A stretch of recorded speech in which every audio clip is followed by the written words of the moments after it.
Laal baabura keessa taa'u jirta. Hulaan baaburaa ni cufamti. Karaan diriiraadha. Baaburri hanga ammaa dhaabbachuu jira. Samboodaa namni tokko bakka takka tuqa. Sakandii takka, sakandii lama, sadii waan ta'u jiru osoo hin hubatin, ijjitee waan takka osoo hin arkin, baaburri sakandii 5 keessatti za'a takkatti kiiloomeetira 800 fiiguu eegala. Dhageessee jirta. Sakandii 5.3 keessatti kiiloomeetira 800 za'a takkatti deemuu eegala baaburri. Za'a takkatti kiiloomeetira 800 jechuun za'a takkatti Finfinnee ka'ee Jabuutii gahaa jechuudha. Yookaan ammoo za'a takkatti Finfinnee ka'ee Hargeysa seena jechuudha. Biyya Chaayinaa keessatti baaburri sakandii waa xiqqoo keessatti za'a takkatti kiiloomeetira 800 deemu akka tolfamee gabaafamee jira. Fiigicha akka baabura kaaniitii miti. Kun yoo xayyaara ta'e malee baaburri akkanaa lafa tanarra hin jiru hanga ammaatti. Wannummaan seenaa tana ajaa'iba jechisiisuu tana. Baaburri kun akka waan maraateetti fiiga. Namni tokko akka malee hogguu fiigu akka nama maraateetti fiigaa jedhama. Baaburri kunis akka baabura fayyaa qabu yookaan baabura kaaniititti miti ka fiigu. Baaburri kaan golollee qaba. Hadiidarra deema. Gololeensa hadiida tuyxi. Golollee fi hadiidni hogguu wal tuqan firiikshinaatu uumama. Haala saniin deemaa jechuudha. Kun garuu akkasii miti. Golollee fi hadiidni bakki itti wal harkan hin jiru. Golollee wanti jedhamtus baabura kanarra hin jirtu. Akkamitti deemaree baaburri kun? Qorattoonni Chaayinaa teknoolojii Maglev jedhamtuun baabura kana tolchan. Magnetic levitation teknoolojii baaburrii hadiidaa fi gololleen osoo waliin tuyne akka deemu gootu. Teknoolojii tanaan tolfame baaburrii biyya Chaayinaa kun. Teknoolojiin Maglev waan haaraa miti. Saayintistoonni waan tana amma eegalle waggaa 10 irratti dalagu jiran. Amma duraas baabura za'a takkatti kiiloomeetira 650 deemu tolchanii jiran. Eegas ammoo 700tti ol guddisan. Amma ammoo kiiloomeetira 800 za'a takkatti baaburri deemu tolfamee jira. Jijjiirama sadeen kana baatii 6 keessatti fidan. Jaapaan teknoolojii tanaan fayyadamtee jirti. Jarmaniin teknoolojii tanaa fayyadamtee jirti. Haayoon guddoon baabura fiiguu tolchuu qofaa miti. Geejjiba addaa uumuudha.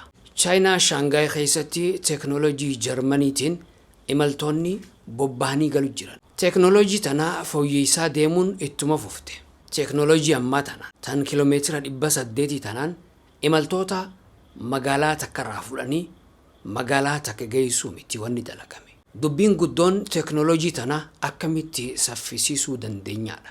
Baaburri qorannoon tun irratti godhamte haala naffalliidha. Toora kumtaala 11ti ulfinnisaa. Baabura kana daandii kiiloomeetira 1 dheeraturra akka deemu godhan. Biyya Chaayinaa laaboraatoorii Hobii East Lake keessatti. Eegas booda dubbiin akkana taate. 0, 100, 200, 300. Eegas fiigichi guddachuu itti fufe. Shofeerri hin jiru. Imaltoonni hin jiran. Foddaan qabu. Sagaleen mootoraa taayirootaan beeynu hin jirtu. Baabura akkanatti qilleensarra fiigu kana akkamitti dhaabnaanis rakkoo biraati. Waan takka za'a takkatti kiiloomeetira 800 yoo ofuuf jiraatte suutaan dhaabuu qabda. Waan akkanatti fiigu tan ammoo akka laafutti dhaabuun waan danda'amu miti. Tan ammoo tooftaa biraata dhaabaniinitu jira. Fireenarra ejjennee goommaa lafa qabsiifnee dhaabnaan hin jirtu. Maaliif jennaan goommaan lafa tuqee waan hin jirreef. Kanaafuu maagneeta waan kana oofu gara faallaa duraaniitti jijjiiruudhaan baaburri kun akka dhaabbatu godhama. Duba namni waan akkanaatiin akkamitti deema? Namni waan akkanaatiin deemee lubbuudhaan ni baha jettee yoo gaafatte gaafiin ta'e gaafii sirriidha. Namni as keessa seenee nagaan ni bahaa jedhanii yaaduun waan danda'amu miti. Maaliif jennaan baaburri kun bakka dhaabbachuu jirurraa sakandii 5 keessatti fiigiinsa kiiloomeetira 800 za'a takkaatti jijjiirama. Kanaafuu tikeeta murattee baabura za'a takkatti kiiloomeetira 800 deemuun deemta jechuudha miti. Meeshaan tun waan teknooloojiin tun godhuu dandeessu agarsiisuudhaaf malee imaltoota asii fi achi oofuudhaaf miti. Teknooloojiidhaan sadarkaa kanarra gahuun waan nama gammachiisu. Maaliif jennaan teknooloojiin tun amma yaaliidhaaf haa dalagamtu malee gara fuulduraatti haalli namni ittiin imaluun ni mijaawaa waan ta'eef. Saayintistoonni waan kana dalaganiis waan kana namni akka deemuun ni fedhan. Wanni waan kana sadarkaa kanatti akka fiigu godhaniif humna guddoodhaan laaluudhaafi. Yeroo rakkoon jiraattees rakkoo san addaan baasanii furmaata kaayuudhaafi. Dandeettii wanni tun qabdu hangam takka akka taates addaan baruudhaaf haala kanaan tolchan. Waan rakkoo taatu hunda eega addaan baasan booda waan kana akka dalagatti seenu godhanii jechuudha. Arraan tana baabura zaata akkatti kiiloomeetira 800 fiiguun deemuun waan akka fiilmii fakkaachuu mala.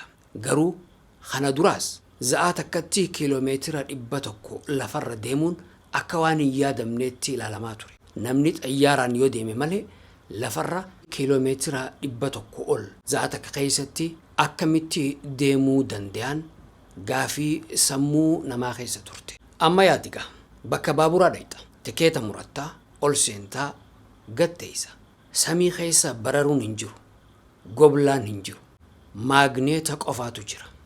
Wanni biraa ka jiru karaadha. Karaa baaburri sun irra deemu. Za'a xayyaarri bakka ati itti deemtu si geessutti baaburri kunis si geessaa jechuudha. Achi booda gaa xayyaaraan deemurra baaburaan deemuudha filatta. Isaan tanatti dhaabbachuudhaaf hin deeman saayintistoonni jechuudha. Baabura zaata akkatti kiiloomeetira 1,000 deemu tolchuudhaaf karoora qaban. Kanatti yaadu jiran. Dorgommiin jirtu Chaayinaa fi Jaappaan hamtuu ka irra fiigu tolchaa osoo hin taane dorgommiin ammaan tanaa xayyaaraa fi baabura hamtuu irra fiigaadha.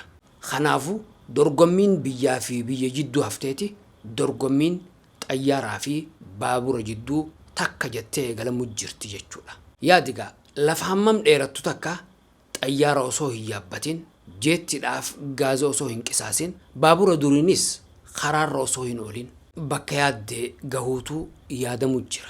Ni turra malee ni urraa jette boombiin. Amniti garasitti deemu jirti. Amma dubbiin baabura akkaan fiigu tolchuun ni dandeema moo hin dandeemu miti. Gaafiin sirriin nuti baabura hangam fiiguun deemuu feena.